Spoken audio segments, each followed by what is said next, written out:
پاکستان اور بھارت میں ہر سال ہی موسم گرما کافی شدید ثابت ہوتا ہے اور ہیٹ ویو سے کئی انسانی جانوں کا ضیاع ہوتا ہے، لیکن نئی تحقیق میں انکشاف ہوا ہے کہ آئندہ موسم گرما کے دوران گرمی اس حد تک تیز ہوگی کہ انسان کی قوت برداشت بھی جواب دے جائے گی۔ ایک نئی تحقیق میں انکشاف ہوا ہے کہ اس صدی میں پاکستان، انڈیا اور دنیا کے دیگر ممالک کے چند بڑے شہروں کے اندر 2 ارب سے زائد افراد کو ناقابل برداشت حد تک گرمی کا سامنا کرنا پڑے گا۔ جریدے PNAS میں شائع ہونے والی ایک تحقیق کے مطابق نئی دلی اور شنگھائی سے لے کر لاگاس اور شکاگو تک دنیا کے کچھ بڑے شہروں کو سب سے زیادہ سنگین اثرات کا سامنا کرنا پڑے گا۔ Penn State college of health and human development, Purdue university college of sciences اور Purdue institute for sustainable future کی تحقیق کے مطابق جیسے جیسے زمین کا درجہ حرارت بڑھے گا، امریکہ کے مڈ ویسٹ جیسے خطوں میں اربوں افراد کو طویل دورانیے کی ہیٹ ویو میں زندہ رہنے کے لیے جدوجہد کرنا پڑے گی۔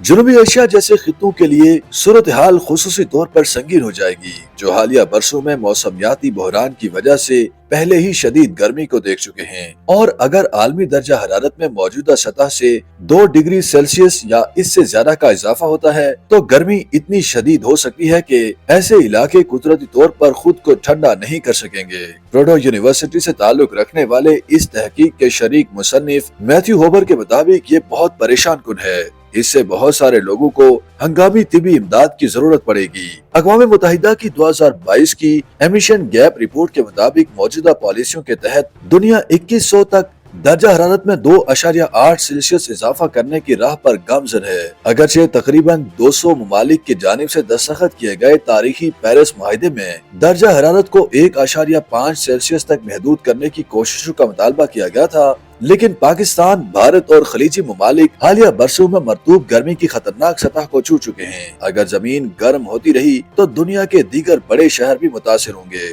4 سیلسیس درجہ حرارت پر یمن کے شہر الحدیدہ میں ہر سال تقریباً 300 دن ممکنہ طور پر ناقابل برداشت مرطوب گرمی کا سامنا کرنا پڑے گا۔ مطالعہ doctor Hoover, George Mason university کے آب و ہوا کے ماہر ڈینیل ویسلیو اور دیگر سائنسدانوں کی ماضی کی تحقیق پر مبنی ہے، جس میں وہ نقطہ جاننے کی کوشش کی گئی جہاں گرمی اور نمی مل کر انسانی جسم کی حد برداشت کو سائے یا ایئر کنڈیشننگ جیسی ٹیکنالوجی کی مدد کے بغیر بڑھاتے ہیں۔ ایک دہائی بعد ڈاکٹر ویسلیو کی سربراہی میں امریکی سائنسدانوں کے ایک گروپ نے ڈاکٹر ہوبر کے نظریے کو آزمایا اور نوجوان صحت مند بالغوں کو زیادہ ویٹ بلب درجہ حرارت والے ماحولیاتی چیمبروں میں رکھا۔ انہیں معلوم ہوا کہ یہ حد کم یعنی 30 اور 31 سیلسیس کے درمیان تھی۔ یونیورسٹی آف کیلیفورنیا ارون سے تعلق رکھنے والی ماحولیاتی سائنسدان جین بالڈون کا کہنا تھا کہ بدقسمتی سے یہ 35 سیلسیس کی حد سے کہیں زیادہ گمبھیر صورتحال ہے۔ نئی تحقیق نے ویٹ بلب کی خطرناک درجہ حرارت کے متعلق بڑھتے ہوئے خدشات میں اضافہ کیا ہے۔ سائنسز ایڈوانسز میں شائع ہونے والی ایک اور تحقیق میں اس قسم کے نتائج تک پہنچنے کے لیے ڈاکٹر ویسلیو کی حد کے ساتھ موسمیاتی اسٹیشن کے اعداد و شمار اور آب و ہوا کے ماڈلز کا استعمال کیا گیا کہ معتدل گلوبل وارمنگ کے تحت خطرناک مرطوب گرمی کی جغرافیائی حد اور تعداد میں تیزی سے اضافہ ہوگا۔